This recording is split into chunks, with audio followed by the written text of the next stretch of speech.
Cast here on 1240 Joe Radio. Rick Riz and Aaron Goldsmith talking about before the game. Rachel Robinson, Jackie's widow, and Sandy Koufax walked to the mound together. What a special night last night. Wow. And Vinny getting to share that story about 42 at Crosley in the 50s. Great story, and we appreciate John. Thank you for playing that. We're going to get in after our conversation with Oregon State offensive line coach T.J. Woods, and we're happy to welcome him to the Joe Beaver Show. We'll get a little bit more about that draft insider that Rod told us about and get some definition to that on the JT the Brick Show. But it is a pleasure to welcome to the Sam Fitz Sports Line first-year offensive line coach T.J. Woods. Coach, good afternoon. How are you today? I'm doing great. How are you guys? We're doing fine, Coach. Thanks for taking time for us. From the time Gary Anderson called and said you want to be part of what we're going to do at Oregon State to going into the spring game Saturday at 1, what has been your overall mission, TJ, with your group? How has it gone so far? What are you looking forward to on Saturday? Well, I think it's been productive. The spring's gone well for the offensive line specifically.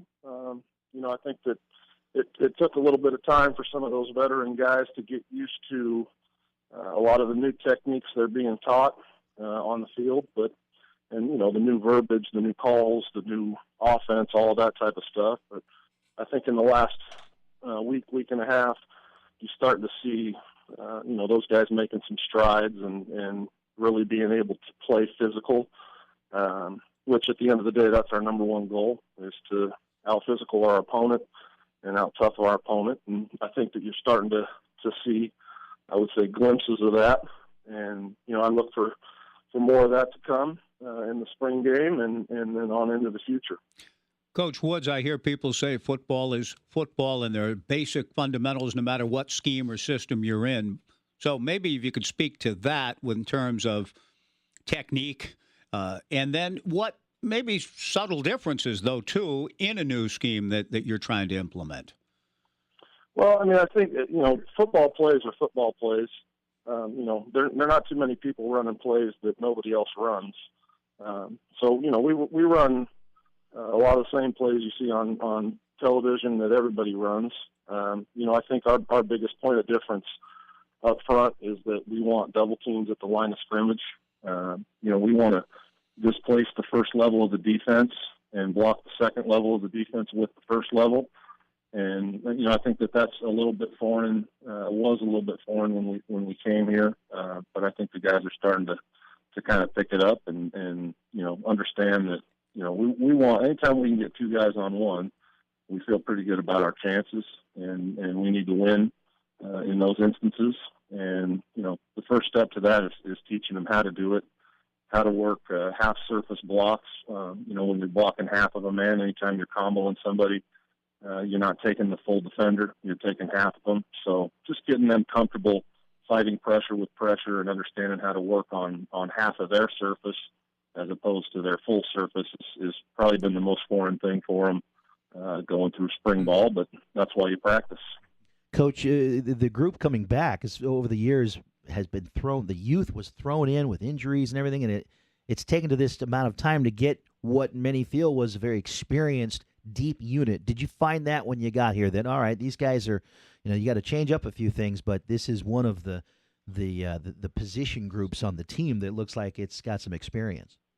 Yeah, I think in offensive line, the one thing you can't teach is experience, and for that position, I'm not sure, maybe other than the quarterback position, it's paramount to just be in there and learn and figure things out because you're messing them up, if you will.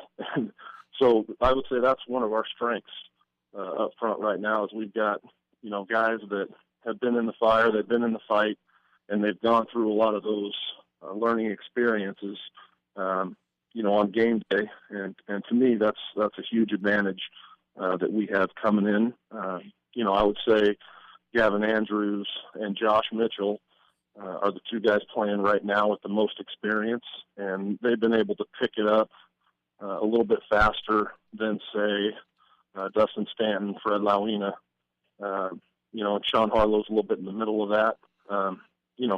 Some of those guys, in my opinion, are still a little green.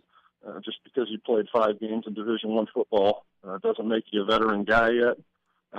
But it's better than playing no games, and we're building on that, and I think they're doing a good job at that. One guy that we're able to get talking to early was Sean Harlow, because he played fairly right away as a true freshman, and he had some games in those first few years where you could tell that of the group, he's the one, with the tats and everything, and some hits after a teammate got hit a certain way that was kind of the nasty on the front line. Is he showing you that kind of a deal, and has he got a lot of upside? Absolutely. I think, Sean's biggest strength is his attitude and the way he plays the game. And, I think that he's a great leader for us in our room, just by that example that he plays with.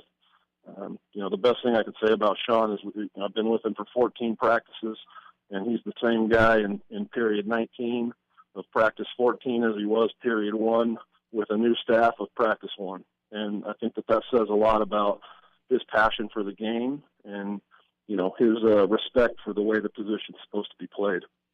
TJ Woods, our guest, Oregon State offensive line coach. In terms of the types of conditioning